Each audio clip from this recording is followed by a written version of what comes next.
ओम शांति। एक धन के नशे में चूर अत्यंत घमंडी पिता अपने बेटे को लेकर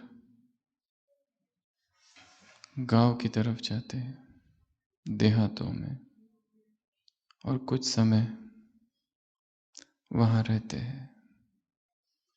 उनका उद्देश्य था कि अपने बेटे को ये बताऊं कि तुम्हारे पास कैसे सब कुछ है और संसार में कितने लोग हैं जो दुर्भाग्यशाली है, गरीब है, जिनके पास कुछ भी नहीं है। 1 हफ्ता 10 दिन वो दोनों उन गरीब लोगों के बीच रहते हैं, वापस आते हैं शहर। पिता पूछते हैं अपने बेटे से कि तुमने क्या देखा, तुम्हारा क्या अनुभव है। पिता ये सोचते हैं कि उसके बेटे को अब ये और पक्का हो गया होगा कि उसके पास कितनी सारी वस्तुएं हैं, कितने सारे सुख के साधन हैं जो संसार में लोगों के पास नहीं है। संसार के लोग कितने गरीब हैं। वो बेटे से कहते हैं कि अपने शब्दों में बताओ, तुमने क्या देखा, तुम्हें क्या अनुभव हुआ। वो बेटा कहता है, पिताजी, मैंने ये जाना कि हमारे पास एक कुत्ता है और उनके पास 4। हमारे पास लाइट्स है, दिए हैं, उनके पास चांद और सितारे हैं। मैंने ये जाना कि हमारे पास गार्डन में एक स्विमिंग पूल है और मैंने देखा उनके पास पूरी नदी है जिसका कोई अंत नहीं। वो बेटा कहता है, पिताजी, मैंने ये भी देखा कि हमें भोजन खरीदना पड़ता है, पर वो भोजन खुद बनाते हैं, अपना भोजन खुद उगाते हैं। वो कहता है, मैंने ये भी देखा हमारे पास आंगन है, उनके पास क्षितिज है जिसका कोई पारावार नहीं। वो बेटा कहता है कि हमारे पास सुरक्षा के लिए फेंस, दीवार है बड़ी बड़ी, उनके पास किसी दीवार की आवश्यकता नहीं है क्योंकि उनके मित्र ही उनकी रक्षा करते हैं। वो बेटा कहता है, हमारे पास छोटी सी जमीन है, उनके पास खेत है। और अंत में बेटा वो कहता है कि पिताजी, आज मैंने जाना कि हम लोग कितने गरीब हैं और वो लोग कितने अमीर हैं। सुख, खुशी, आनंद वस्तुओं से नहीं खरीदा जा सकता। मुरली में है, अज्ञानी लोग खरीदने की कोशिश करते हैं प्रसन्नता, परंतु भौतिक वस्तुओं से, संसारी चीजों से, संसारी पदार्थों से, सुख साधनों से आत्मा को कभी भी तृप्ति मिल नहीं सकती, क्योंकि आत्मा अनंत है, असीम है। असीम की प्यास असीम ही बुझा सकता है, अनंत की प्यास अनंत ही बुझा सकता है। सब कुछ पाने के बाद भी एक गहरा खालीपन, एक स्पिरिचुअल वैक्यूम, एक आध्यात्मिक रिक्तता हृदय में रहती है। जब तक हम स्वयं की सत्ता को ना जान लें, स्वयं के ऐश्वर्य को ना जान लें, स्वयं के भीतरी साम्राज्य को ना जान लें, तब तक वो रिक्तता, वो एम्प्टीनेस अंदर रहेगी। बाहर का कोई भी सुख, बाहर की कोई भी रोशनी, बाहर का कोई भी दिया भीतर प्रकाश नहीं कर सकता। भीतर की यात्रा अत्यंत अकेले की यात्रा है। भीड़ वहां प्रवेश नहीं कर सकती। भीड़ अंदर है, इसीलिए ही समस्या है। अध्यात्म अर्थात भीतरी भीड़ को बाहर कर देना और खुद अंदर प्रवेश करना। तो आज सुबह की अव्यक्त मुरली प्रसन्नता। कितने प्रकार है प्रसन्नता के आज की मुरली से? 2 प्रकार, फिर और 2 प्रकार, और कहीं 3 प्रकार। एक short lasting and long lasting, अल्पकालिक, दीर्घकालिक। थोड़े समय रहने वाली प्रसन्नता और लंबे समय रहने वाली प्रसन्नता। थोड़े समय जो प्रसन्नता है वो संसार की वस्तुओं से प्राप्त हो सकती है, परंतु यदि वो प्रसन्नता लंबा समय टिकानी है तो वस्तु, साधन उसका आधार नहीं हो सकते। ये पहला वर्गीकरण। दूसरा वर्गीकरण, एक है सदा प्रसन्न, एक है प्रसन्न, एवर हैप्पी और हैप्पी। तीसरा स्वयं से प्रसन्न। दूसरे में 3 भाग है। और तीसरा सेवा से प्रसन्न। दूसरे प्रकार की प्रसन्नता औरों से संबंधित है। उसमें अलग अलग जगह पर 3 बातें बताई है। पहला, हम दूसरों से प्रसन्न हैं। दूसरा, दूसरे हमसे प्रसन्न हैं। और तीसरा, दूसरों की वजह से हम प्रसन्न हैं। दूसरों से हम से दूसरे, और दूसरों की वजह से। ये 3 बातें दूसरे नंबर की प्रसन्नता की। हम प्रसन्न क्यों नहीं रह सकते? या फिर हम दुखी क्यों है? दुःखस्य कौन कारणम। सारी मुरली सुख, प्रसन्नता, खुशी का अन्वेषण कर रही है। तो क्या कारण है प्रसन्न न रहने के?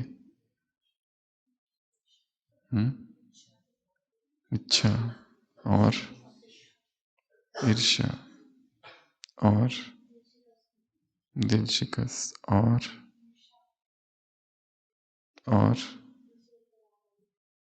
दूसरों पर आश्रित। और कितने कारण हैं? 8 कारण हैं आज की मुरली से। सबसे पहला, स्वयं को न जानना। प्रसन्न न रहने का पहला कारण, जो पहला पाठ है मैं कौन, वो भूले हुए है। जानते हैं परंतु विस्मृत है। Who am I? मैं कौन हूं, यही भूला हुआ है। इसके वजह से सारा ध्यान कहाँ है? अदर्स पर, दूसरों पर। कौवा सोचता है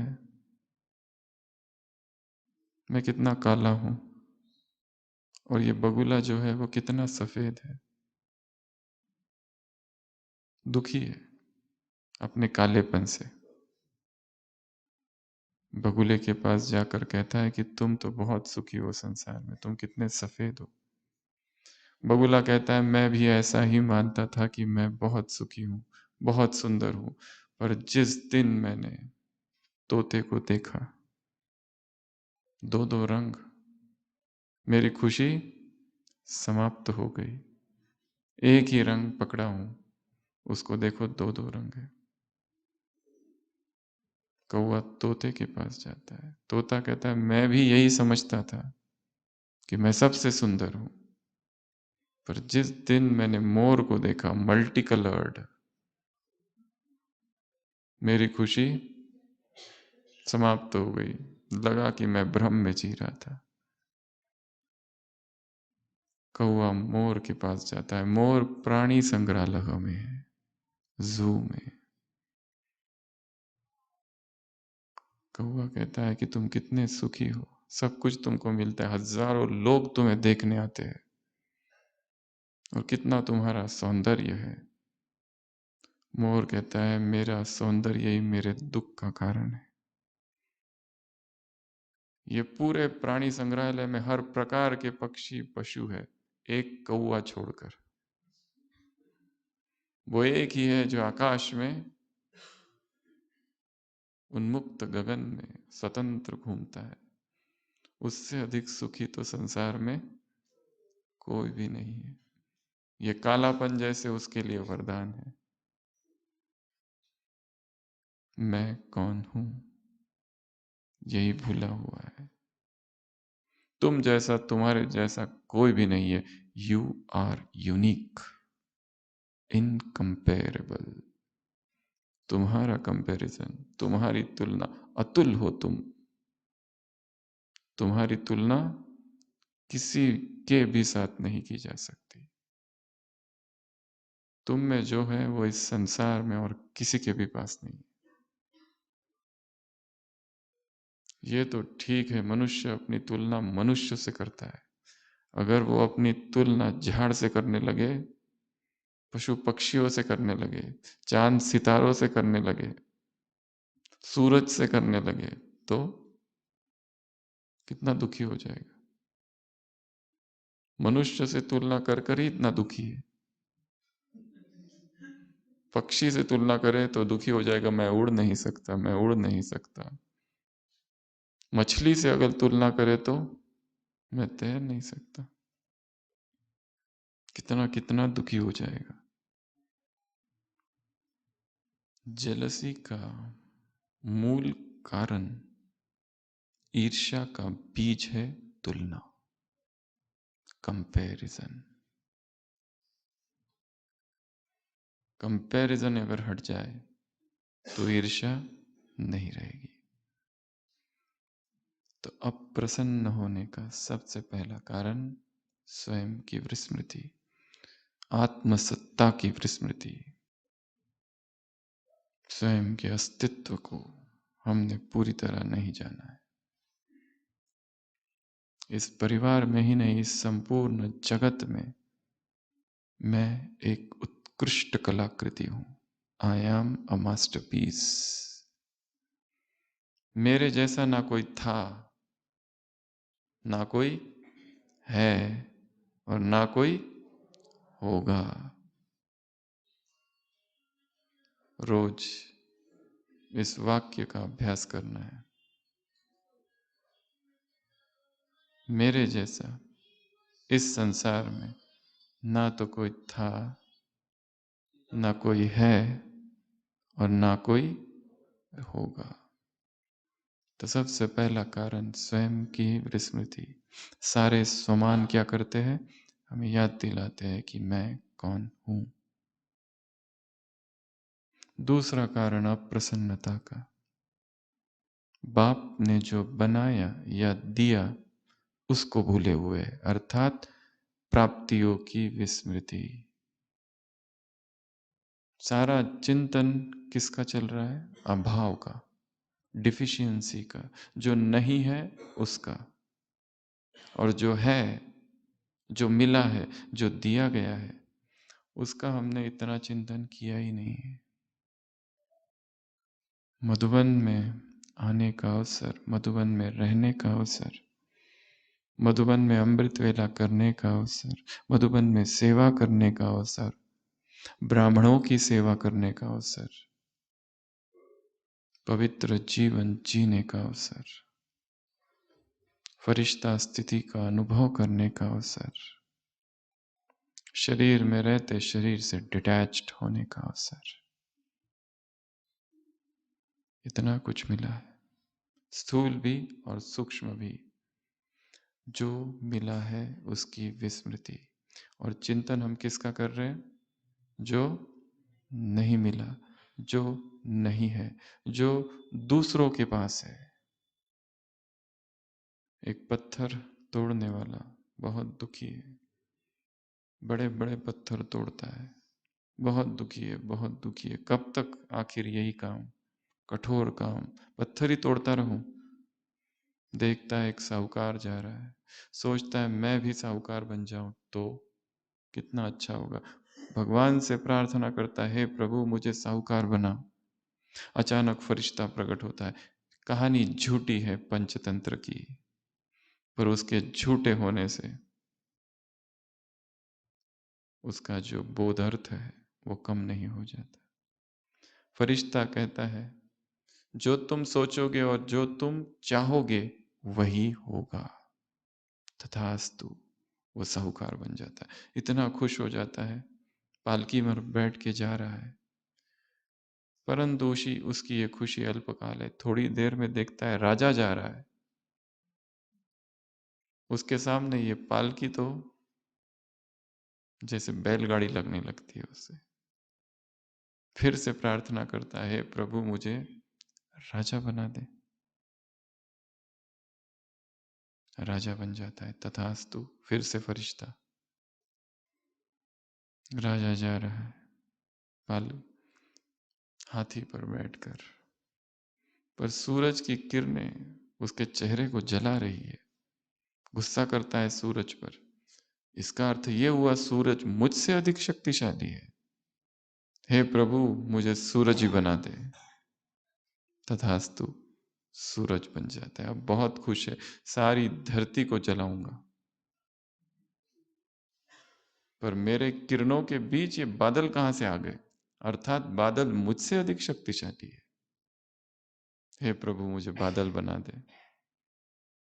बादल बन जाते। अब वर्षा ही वर्षा पूरी धरती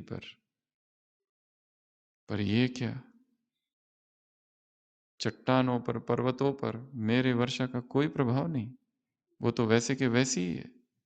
वो चट्टाने, वो पत्थर, अर्थात पत्थर मुझसे अधिक शक्तिशाली। हे प्रभु मुझे पत्थर बना दे। और पत्थर को तोड़ने एक पत्थर तोड़ने वाला आ जाता है, अर्थात ये मुझसे अधिक शक्तिशाली। हे प्रभु मुझे पत्थर तोड़ने वाला बना दे। फिर से वो वही बन जाता है जो शुरुआत में था। पर अब वो बहुत खुश है, बहुत खुशी खुशी से पत्थर तोड़ रहा है। पहले भी वही था, अभी भी वही है। अभी समझ में आया कि मैं क्या हूं, मेरे पास क्या क्या है। तो दूसरा कारण खुशी, प्रसन्नता, गुम होने का, जो पाया है, जो मिला है, उसकी विस्मृति, फिर से याद करना। कितनी मूर्तियों में आता है, खजानों की लिस्ट बनाओ, प्राप्तियों को सामने रखो, अमृत वेला, भाग्य की स्मृति में रहो। तीसरा कारण अप्रसन्नता का, खजाने को अपने अंदर समाया नहीं है। प्राप्तियों को क्या नहीं किया? समाया नहीं है। समाने के लिए क्या करना पड़ेगा? चिंतन, मनन, एकांत में और मौन में। जो कुछ मिला है, बाबा ने कहा ना, सबको एक जैसा दिया है, किसी को आधा, किसी को चौथा, सबको सर्वशक्तियां दी गई है, सर्वगुण संपन्न, सब कुछ दिया गया है हर एक को। जो दिया गया है उसको समाने के लिए क्या करना पड़ेगा? चिंतन, मनन, डूबना पड़ेगा उन खजानों में। और इसके लिए क्या चाहिए? मौन और एकांत और अंतर्मुखता। तो ये मुख्य तीन कारण हैं। जिस वजह से दुखी है। इसलिए चिंतन ये छोड़कर कुछ और चल रहा है, दूसरों को क्या मिला है उसका। चौथा कारण, अपनी विशेषता को कार्य में नहीं लगाया। हमारी ग्रेटेस्ट वीकनेस हमारी ग्रेटेस्ट स्ट्रेंथ बन सकती है। हमारी सबसे बड़ी जो कमजोरी है, सबसे बड़ी, उसी को क्या कर देना है, अपनी सबसे बड़ी ताकत बना देना है। ऐसा संसार में लोग कहते हैं। वो कमजोरी को ताकत बनाने की बात कर रहे हैं। बाबा कह रहे जो विशेषता है उसको क्या करो, यूज करो। उससे क्या होगा, एक उसके आगे जीरो लग जाए तो कितना बनेगा, 10 और जीरो 100 और जीरो 1000, हिसाब निकालते जाओ। एक विशेषता दूसरी विशेषता को आकर्षित करेगी, खींचेगी। अपनी विशेषता को पहचानो। ये अहंकार नहीं है, क्योंकि आत्मा एक हीन भावना में कई बार रहती है कि सभी मेरे से आगे निकल रहे हैं। जो नए नए आए हैं वो मेरे से आगे निकल रहे, हम इतने पुराने हैं फिर भी पीछे रह गए। ये हीन भाव, इंफीरियोरिटी कॉम्प्लेक्स का भाव, सेल्फ विक्टिमाइजेशन का भाव, खुद के हाथों से खुद ही का शिकार करते, दुखी होते, सॉरो एब्जॉर्प्शन, दुख को सोख लेते हैं स्पंज की तरह, और अंदर ही अंदर घुटते रहते, दुखी होते रहते। सब मेरे से अच्छे है, सब मेरे से आगे है, सब में कुछ ना कुछ है, मुझे में कुछ क्यों नहीं है। बाबा ने कहा ड्रामा अनुसार नियम प्रमाण ऐसा हो नहीं सकता कि किसी में कोई विशेषता ना हो। ब्राह्मण परिवार में हर आत्मा विशेष है। चुना किसने है, स्वयं भगवान ने। God selected, God elected, God chosen. भगवान ने चुना है, भगवान ने सिलेक्ट किया है। कितने लोग आए थे इंटरव्यू के लिए, तुम्हारा सिलेक्शन हुआ है। कितने लोग बैठे थे इलेक्शन में, खड़े हुए थे कितने लोग, परंतु सब गिर गए।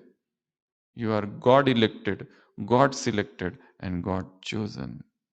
पूरे शहर में, पूरे गांव में कई लोग हैं, पूरे गांव में एक ही व्यक्ति ज्ञान में चलता है, उसको भगवान ने चुना है। और उसकी चॉइस गलत नहीं हो सकती। जरूर उसने कुछ पोटेंशियल, कुछ संभावना, कुछ सुप्त शक्तियां उस आत्मा में देखी होगी, इसीलिए उसको चुन लिया। संसार की भीड़ से चुने हुए, उसे लगा होगा ये मेरे काम में आएगा। अपनी विशेषता को पहचानो। हीन भाव, जैसे सुपीरियोरिटी कॉम्प्लेक्स है, अहंकार है, वो बहुत खराब है। उसी तरह हीन भावना, सेल्फ विक्टिमाइजेशन, खुद ही दुखी होते रहना, घुटते रहना, मरते रहना, जलते रहना भीतर ही भीतर, ये तो उससे भी खतरनाक है। जो अहंकारी व्यक्ति होता है उसमें कॉन्फिडेंस तो होता है, पर जो हीन भावना में जीता है उसमें तो कॉन्फिडेंस ही खत्म हो गया है। वो कुछ भी नहीं कर सकता, कुछ करने की इच्छा ही नहीं है, कॉन्फिडेंस गया। अंग्रेजी में कहते हैं डिफिडेंस, लैक ऑफ कॉन्फिडेंस। ये बड़ी खतरनाक अवस्था है, क्योंकि ये धीरे धीरे डिप्रेशन की ओर ले जाती है। और जहां डिप्रेशन आ गया वहां सारा पुरुषार्थ समाप्त हो जाता है। उदासी ही उदासी छाई रहती है, सब कुछ व्यर्थ नजर आने लगता है। फिर जीवन भी व्यर्थ नजर आने लगता है, केवल ब्राह्मण जीवन नहीं, सारा ही जीवन व्यर्थ नजर आने लगता है। स्वयं की विशेषता को पहचानो। एक 10 साल का बालक होता है, उसका लेफ्ट हैंड कट जाता है, फिर भी उसे इच्छा होती है कि मुझे जूडो सीखना है। वो एक बहुत प्राचीन मास्टर के पास जाता है, जूडो मास्टर, कहता है मुझे जूडो सीखना है, सिखाओ। उसकी उमंग, उसकी लगन देखते हुए वो मास्टर उसे जूडो सिखाता है, पर सारी ट्रेनिंग में उसे बस एक ही मूव, एक ही प्रकार से वार कैसे करना, वो एक ही मूव, इतनी सारी दूसरी दूसरी बातें हैं, वो कुछ भी नहीं सिखाता है, एक ही सिखाते रहता है लास्ट तक। वो कहता है जैसे दूसरों को अलग अलग सिखाते हो, मुझे भी कुछ वैरायटी सिखाओ। वो कहते हैं नहीं, तुम ये एक ही सीखो। और वो इतना निष्णात, इतना ट्रेंड हो जाता है उसे एक मूव में,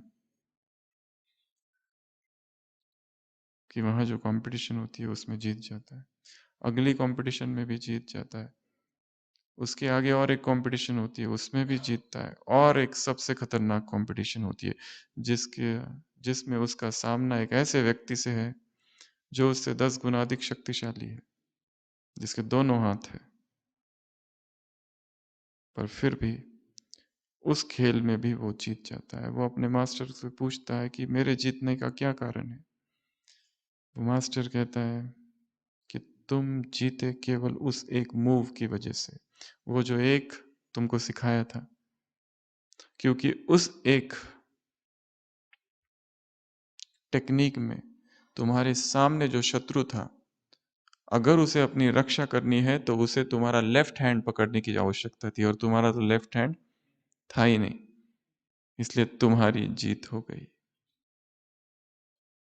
और दूसरी बात, उसने तुमको कमजोर समझा, इसलिए वो हारा। इस बच्चे की सबसे बड़ी कमजोरी थी एक हाथ ही नहीं है, फिर भी सीखा, लगन है, लक है सीखने की। तो हमारे सामने चाहे कुछ भी बाधा हो, कैसी भी बाधा हो, यदि हमें आगे बढ़ना है, फूल जिसने उगाने की सौगंध ली, वो मगन हो के चलता रहे, चाहे धरती हो कितनी कठोर, हर घड़ी चलते हैं वो उजाले की ओर। वो रुकेंगे नहीं, चाहे परिस्थितियां कितनी भी विपरीत हो, लोग कितना भी विरोध कर रहे हो, प्रतिकूल परिस्थितियों में ही संपन्न बना जाता है। तो चौथा, अपनी विशेषता को पहचानना, कार्य में लगाना। कार्य में न लगाना कारण है प्रसन्न न रहने का। पांचवा कारण, अप्रसन्नता का। टाइम पर लगाना है। कार्य में कब लगाना है? समय पर, नहीं तो समय की गाड़ी छूट जाएगी, चाहे 1 सेकंड या 1 घंटा। कोई कहे कि मैं 1 सेकंड ही लेट हुआ हूं, पर गाड़ी तो छूट गई ना। उस गाड़ी को तो रोका जा सकता है, समय की गाड़ी को कोई भी नहीं रोक सकता। जो समय अब है, अभी है, इस समय है, बस यही पुरुषार्थ का समय है। नाउ, कल सुबह का नहीं, अभी इसी वक्त यहां। हो सकता है यही हमारे जीवन की अंतिम रात हो। कोई गारंटी कर सकता है? मैं कल सुबह अमृत वेला जागूंगा? टाइम पर, समय पर अपनी विशेषता को कार्य में न लगाना हमारे दुख का कारण है, अप्रसन्नता का कारण है। छठवा, दिल शिकस्त, उदास, भाग्य को दोष देना। मेरा भाग्य ही ऐसा है, मेरे साथ ऐसा ही होता है, बचपन से ही ऐसा होता आ रहा है। जो हम सूक्ष्म में मन में सोचते हैं वो ही हो रहा है। यदि सारी दुनिया हमारा विरोध कर रही है, उसका संकल्प मन में है, चिंतन किया है सूक्ष्म में, कि मैं जो भी अच्छा करने जाता हूं सब मेरे विरोध में हो जाते हैं। क्यों हो रहे हैं? वो हिसाब किताब अलग बात है, परंतु हमारे संकल्प ही ये करा रहे हैं। सूक्ष्म में हमने ही सोचा है, इसलिए ऐसा हो रहा है। जो कुछ घटनाएं हो रही है हमारे संकल्पों का परिणाम है। हमारे विचार प्रकृति में जा रहे हैं, उन्हीं तरह के विचारों को आकर्षित कर रहे हैं। केमिकल रिएक्शन हो रही है और घटनाओं का निर्माण हो रहा है। सब मेरे विरोधी है, सब मेरे विरोधी है। निरंतर ऐसा सोचने वाले के सब विरोधी, जो दोस्त है वो भी विरोधी हो जाएंगे।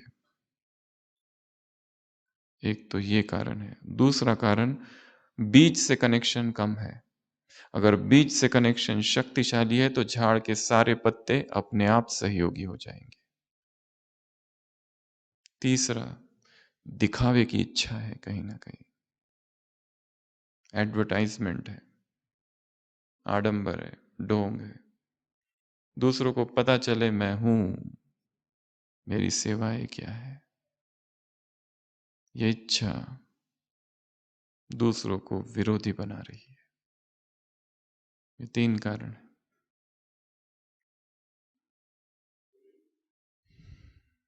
दिल शिकस्त हो जाना, दुखी हो जाना, उदास हो जाना, नाराज हो जाना, रूठ जाना।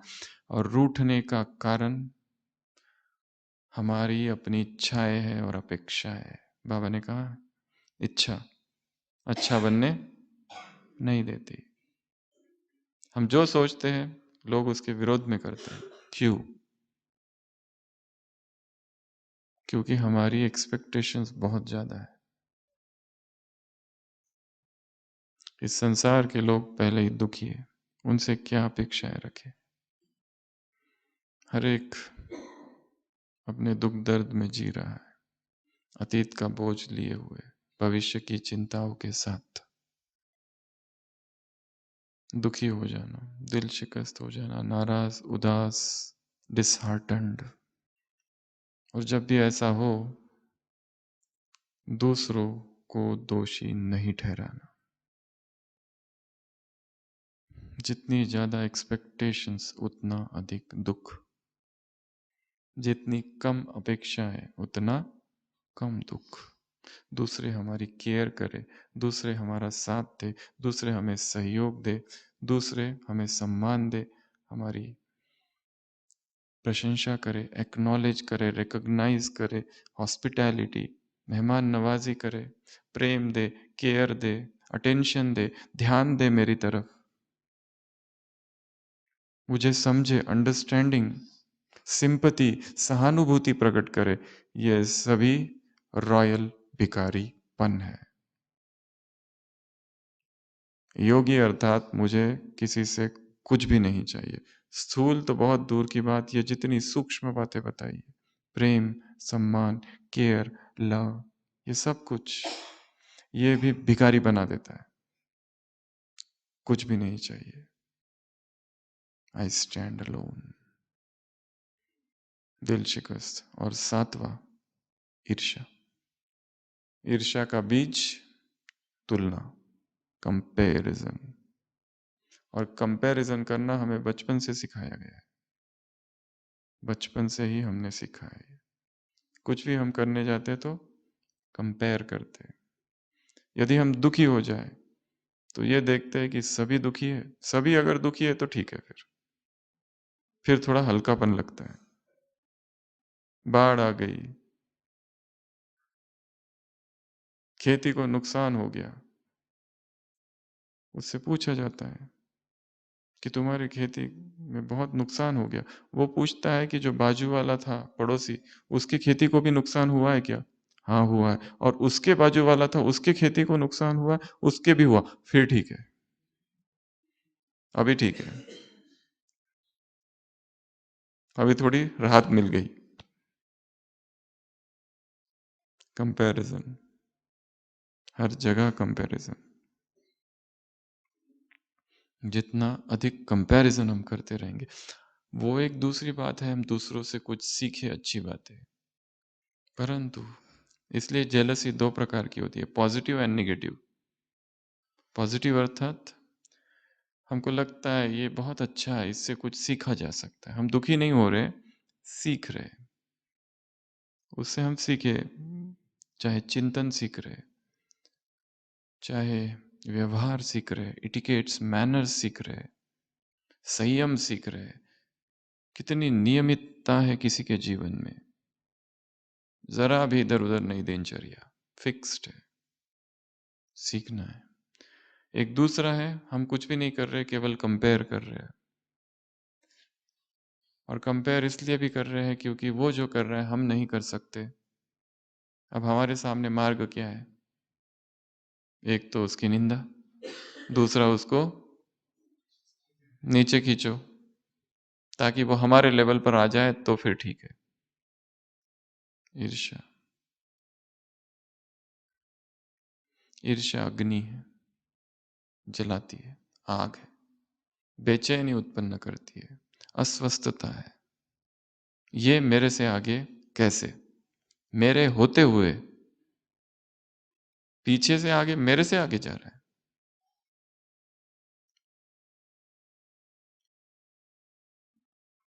ये क्यों हम भूल रहे हैं कि हर एक की विशेषता अपनी है, और वो नहीं कर रहा है, भगवान उसे यूज किए कर रहे हैं।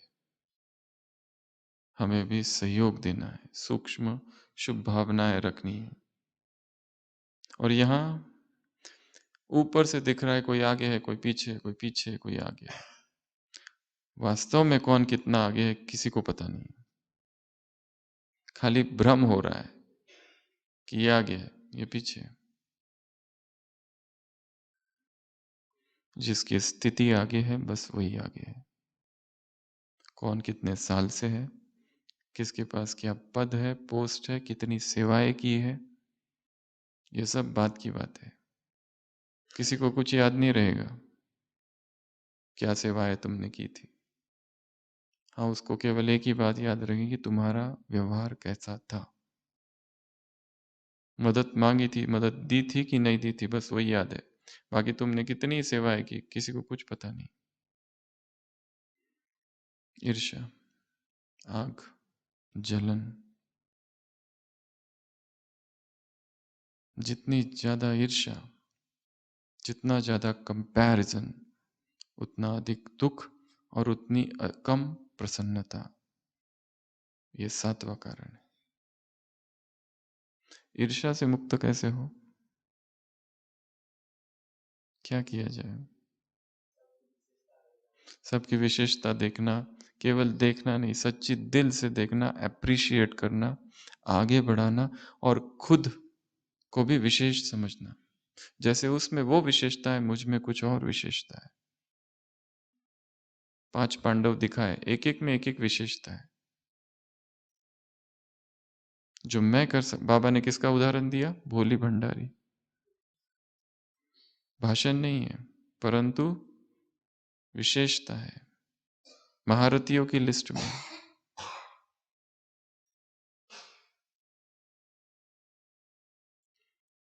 चाहे स्थूल सेवा ही क्यों ना हो, जो भी सेवा करो अपनी सारी आत्मा को उसमें डाल देनी है, इतनी अहोभाव, अनन्य भाव से। ईर्ष्या से मुक्ति का मार्ग है कंपैशन, रहम। ईर्ष्या से मुक्ति का मार्ग है मैत्री। एक है मित्र, जो बस ये दो ही, ये मेरा मित्र है। उसके ऊपर का शब्द है मित्रता, वो थोड़ा व्यापक है, थोड़ा बड़ा है। और उससे भी ऊपर है मैत्री, कल्याण मित्र कहा जाता है बुद्ध को। मैत्री अर्थात मित्रता फिर भी कुछ लोगों में हो सकती है, पर मैत्री, मैत्री की कोई बाउंड्रीज नहीं है, कोई दीवारें नहीं है, सबसे मैत्री है। ऐसे 3 शब्द है, यार, यारी, याराना। और क्या करें ईर्ष्या से मुक्त होने के लिए? ये सब पता है फिर भी ईर्ष्या होती है, नींद नहीं आती है। वो कोई आकर उसकी तारीफ करे, फिर क्या होता है? जिसको हम अपना शत्रु समझते हैं, और कोई आके उसी की तारीफ करता है, तब क्या करे? कान बंद। हम्म। शुभ भावना की कमी है, स्टॉक कम है, ये पहले स्वीकार करना पड़ेगा। बाकी सबके प्रति है, उसके प्रति कम है, उसके अवगुण ही दिखाई दे रहे हैं, अवगुणी दृष्टि है, उस पर काम करना पड़ेगा। कोई बहुत ज्यादा गुणवान है, गुण खल भयम, भर्तरी कहता है जो गुणवान होता है, बहुत जिसमें गुण होते हैं, उसके शत्रु भी बहुत ज्यादा होते हैं। सच्चाई के मार्ग में दुश्मनों की कमी बिल्कुल भी नहीं है, भंडार लगे हैं, अंबार लगे हैं दुश्मनों के। और जिसमें अवगुण बहुत है, उसके शत्रु बहुत कम होते हैं। जिसमें बहुत ज्यादा गुणवान है, वो दुश्मन भी बहुत खड़े हो जाते हैं, क्योंकि लोगों को टॉलरेट नहीं हो पाता है कि हम में वो गुण है ही नहीं और इसमें कहां से आ गया। हम इतने सालों से कोशिश कर रहे हैं कि हमारा अमृत वेला परफेक्ट हो, पर रोज कभी 3 बजे उठते, कभी 4 बजे उठते, कभी 5 बजे उठते, अभी तक स्थिरता नहीं आई है। और इसको देखो तो एकदम स्थिर, ये कैसे हो सकता है? कुछ तो करेंगे। ईर्ष्या, धन्यवाद का भाव प्रकट करना है, करुणा का भाव प्रकट करना है, मैत्री का भाव प्रकट करना है सबके प्रति। तब कहीं ये ईर्ष्या जो है ये कम कम होती जाएगी। और सबसे मुख्य ये कंपैरिजन बंद कर देना है, अपने ही स्वमान का अभ्यास। 8वां कारण अप्रसन्नता का तख्त से नीचे। नीचे क्या है? मिट्टी। मिट्टी मिट्टी में मिल जाए तुम कहते हो। मिट्टी अर्थात शरीर। शरीर को, मिट्टी को खाते हो और मिट्टी से खेलते हो, यही दुख का कारण है। बाप ने तुम्हें क्या दिया है? तख्त, गोदी में बिठाया है, उसी तख्त पर बैठे रहो, ऊंचाई में बैठे रहो। जैसे ही देहभान में आए, मिट्टी खाने लगे, मिट्टी से खेलने लगे, दुख चालू, अप्रसन्नता चालू। ऐसे मुरली में ये 8 कारण है। और जो प्रसन्न चित्त आत्मा है, उसकी 2 चीजों से तुलना की है। कौन कौन सी चीजें? एक वृक्ष और दूसरा सूरज। वो वृक्ष की भांति है, फलदायक वृक्ष की भांति, जो शीतलता प्रदान करता है। उसी तरह जो प्रसन्न चित्तात्मा है, जो अपने रूहानी वाइब्रेशन से औरों को भी प्रसन्न करता है, वृक्ष की तरह है, फल लगे हुए हैं। फलों, वृक्ष को कोई मारता है तो भी वृक्ष क्या करता है? अपने फल ही देता है। इतनी करुणा, इतनी मैत्री, इतना अहोभाव। दूसरा सूरज। जैसे सूरज अपनी किरणें फैलाता है, वैसी प्रसन्नचित्त आत्मा क्या करती है? भुला देती है बहुत सी बातों को। व्यक्ति वायुमंडल को परिवर्तित कर देती है, वातावरण को ही बदल देती है अपनी प्रसन्नता के प्रकंपन से। ये 2 चीजों के साथ तुलना की है। और एक तुलना है मुरली में, धन। कोई लोग धन बहुत है परंतु खर्च नहीं करते, रखा हुआ है, साधन है, यूज नहीं करते, पड़ा पड़ा खराब हो जाता है, दूसरों को भी नहीं देते। एप्पल मिले हैं, एप्पल रख दिए, खुद ना खा रहे ना दूसरों को दे रहे, और जब निकाल के देखते हैं तो सड़ गए, अब फेंक देते। बांटो। ये ईश्वरीय खजाने ऐसे है कि जितने बांटो उतने बढ़ते हैं। बाहर का जो अर्थशास्त्र है वो क्या कहता है कि चीजों को बांटने से क्या होती है? कम होती है। ये आध्यात्मिक अर्थशास्त्र है। वो अर्थशास्त्र जो है वास्तव में अनर्थ शास्त्र है। रियल अर्थशास्त्र ये है, जो तुम्हारे पास है वो दे दो तो अपने आप बढ़ेगा। इस हाथ से देते जाओ, इस हाथ में आते जाएगा। इधर से आया इधर से चला भी गया, अनित्य है वो भी, उससे क्या लगाओ। तो ये 2 चीजों का कंपैरिजन, एक ये, एक कंपैरिजन मुरली में। प्रसन्न चित्त रहने की और एक विधि भी बताइए। कौन सी? टीचर्स से मुलाकात, पैदल वॉकिंग। पहले बहुत करते थे, अब कम करते। टीचर्स को बाबा ने कहा बने बनाए पर आए हो, फल बीज उन्होंने डाला, फल खाने आ गए।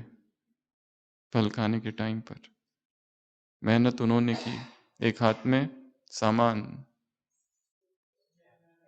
और निकल पड़े। जो सुबह सेवा का स्थान वही रात में सोने का स्थान। त्याग, त्याग है, तप है, वैराग है। इसलिए अब ऐसी सेवा करो, क्वालिटी और क्वांटिटी की। तो सारी मुरली में एक ही बात रिपीट हो रही है, खुशी, प्रसन्नता। अपने अप्रसन्नता की लिस्ट बनानी है कि मैं सब कुछ मिलने के बाद भी, ब्राह्मण बनने के बाद भी दुखी क्यों हूं? कौन से सूक्ष्म कारण है? नोट करो और बाबा को खत लिखो। क्या लिखेंगे? कथाएं नहीं, ओके।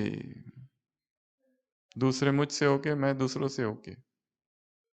उसके लिए भी बाबा ने कहा 5% आत्माएं तो ऐसी रहेगी जिन्होंने कसम खा ली है। क्या? कि तुमको सर्टिफिकेट नहीं देंगे, चाहे कितनी भी उनको खुश करने की कोशिश करो, कुछ भी करो, क्योंकि वो जो असंतुष्ट है वो तुम्हारी वजह से नहीं, अपने संस्कारों की वजह से असंतुष्ट है। ये उनकी कमजोरी है, असंतुष्टता। सब कुछ मिल जाए। जैसे मैक्सिको में एक जगह पर 2 प्रकार के झरने हैं। एक झरना में गर्म पानी है, एक झरने में ठंडा पानी है। वहाँ की जो माताएं हैं वो कपड़े धोने के लिए पहले गर्म में धोती है, फिर ठंडे में धोती है। 2-2 प्रकार के पानी एक ही जगह पर। एक जर्नलिस्ट वहां पहुंचता है, पत्रकार, सबका इंटरव्यू लेता है, कहता है तुम लोग तो कितनी प्रार्थना करते होंगे भगवान से कि 2-2 पानी एक साथ दे दिया। वहां की एक स्त्री कहती है, कैसा पानी, साबुन तो दिया ही नहीं, खाली पानी से क्या होता है? सब कुछ है फिर भी दोष तो निकालेंगे। बड़ी शार्प होती है ऐसी आत्माएं, बहुत स्ट्रांग इंटेलेक्ट होता है। बाकी लोग तो स्तुति करते रहेंगे, बहुत अच्छा बहुत अच्छा, पर ये लोग बहुत एक एक चीज का अन्वेषण विश्लेषण करके उसमें गलत क्या है वो निकालेंगे। हम पर इतना, हमारी इतनी स्टडी कर रही है, कितना धन्यवाद देना चाहिए उनका। इतना टाइम अपना अमृत वेले का त्याग कर, अपने ज्ञान योग को दांव पर रख, मुरली का चिंतन अध्ययन स्टडी छोड़कर हमारे व्यवहार की, हमारे बोल की स्टडी कर रहे हैं। ये हमारे ये कल्याण मित्र है। ये हमारे बड़े मित्र है। सच्ची मैत्रीता तो इनसे है। तारीफ करने वालों में क्या मैत्री, अवगुणों को जो पकड़ रहे हैं हमारे, बड़ी तपस्या है उनकी। ऐसे कैसे? सदा प्रसन्न रहने वाली आत्माओं को ऐसे, ऐसे नॉलेजफुल आत्माओं को ऐसे, ऐसे पावरफुल आत्माओं को ऐसे, मास्टर सर्वशक्तिवान आत्माओं को ऐसे, सामना करने और समाने वाली आत्माओं को ऐसे, सच्चे सेवाधारियों को ऐसे, बड़ी बात को छोटा करने वाली आत्माओं को ऐसे, वायुमंडल को शक्तिशाली बनाने वाली आत्माओं को ऐसे, प्रसन्न चित्त आत्माओं को ऐसे, सबसे बड़ी सेवा करने वाली, सबसे बड़ी सेवा क्या है? प्रसन्न मूर्त बनना। ऐसी प्रसन्न मूर्त आत्माओं को ऐसे, विशेषताओं को जीवन में धारण करने वाली, विशेषताओं को जानने वाली, पहचानने वाली, काम में लगाने वाली, समय पर कार्य में लगाने वाली, विधि पूर्वक कार्य में लगाने वाली आत्माओं को ऐसे, तख्त नशीन आत्माओं को, तख्त से नीचे न आने वाली कर्मेंद्रिय जीत आत्माओं को, स्वराज्य अधिकारी आत्माओं को, मिट्टी को न खाने वाली, ना मिट्टी से खेलने वाली आत्माओं को ऐसे, बाप को ही संसार बनाने वाली आत्माओं को, वही सब कुछ है ऐसे, ऐसे ईर्ष्या का हम तो ईर्ष्या ईर्ष्या नहीं करते, दूसरे हमसे ईर्ष्या करते हैं, तब क्या करें? ये एक दूसरा प्रश्न है। हम तो किसी से नहीं करते, पर हमसे करते हैं दूसरे, लगे हुए हैं टांग खींचने में। उनके प्रति भी शुभ भावना रखने वाली आत्माओं को ऐसे, एक्सरसाइज करने वाली आत्माओं को ऐसे, पैदल करने वाली आत्माओं को ऐसे, फल खाने के समय पे आग जाने वाली आत्माओं को। अब दूसरों के लिए बीज डालो ताकि वो फल खा सके। ऐसी क्वालिटी क्वांटिटी दोनों लाने वाली आत्माओं को। ऐसे 1 सेकंड में 1 सेकंड भी लेट ना होने वाली आत्माओं को। समय की गाड़ी को एकदम टाइम पर, किसी किसी को आदत होती है टाइम पर निकलते और हमेशा ट्रेन दौड़ते हुए ही पकड़ते हैं, हमेशा। एकदम 1 सेकंड, ट्रेन अभी चालू हो रही है और फिर पैर रखते और ट्रेन चालू, तो बहुत पहले पहुंच जाने वाली आत्माओं को। और ऐसे दिल शिकस्त ना होने वाली आत्माओं को। ऐसे सेवा में सफलता प्राप्त करने वाली आत्माओं को। ऐसे स्वयं से प्रसन्न, दूसरे हमसे प्रसन्न, सेवा से हम प्रसन्न, बाप फिर हमसे प्रसन्न होगा, ऐसी सफलता मूर्त आत्माओं को। ऐसी समस्या को छोटा कर देने वाली आत्माओं को। बाप दादा का याद प्यार, गुड नाइट और नमस्ते। हम रूहानी बच्चों की रूहानी बाप दादा को याद प्यार, गुड नाइट और नमस्ते। शिखर पर मिलेंगे। सभी अपनी यात्राएं चालू कर दें।